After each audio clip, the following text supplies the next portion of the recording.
আসসালামু আলাইকুম বন্ধুরা। জারিন টিভিতে আজকে নতুন আর একটা তদবির নিয়ে চলে আসলাম। এই তদবিরটি হচ্ছে নকশায়ে নাআদে আলী।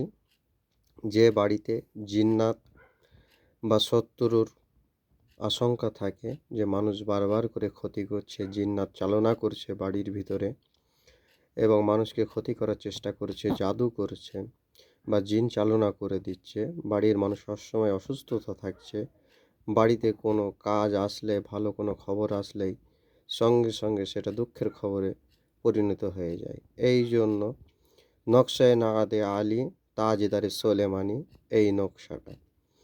এই নকশাটা যদি ব্যবহার করতে পারেন ইনশাল্লাহ খুবই ভালো ফলাফল পাওয়া যাবে।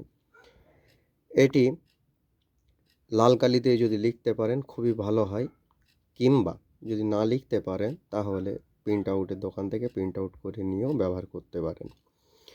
এই তাবিজটি শনি মঙ্গলবার দ্বারা লিখতে হবে, কিংবা যেদিনকে আপনি ব্যবহার করবেন সেটি যেন শনি মঙ্গলবার দেখে হয় যেন।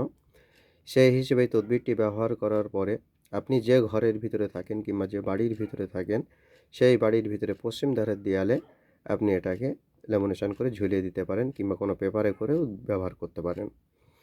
এই তদবিরটি দেওয়ার কিছু দিনের মধ্যে ইনশাল্লাহ ওই বাড়ির ভিতরে যে জিনের বালা মুসিবত বা শত্রু থেকে কোনো ক্ষতি করছে বা জিন্নাত দ্বারায় কোনো জাদু চলছে বা কোনো মানুষ জিন্নাত পরিচালনা করছে বাড়ির ভিতরে, সেটি বন্ধ হয়ে যাবে।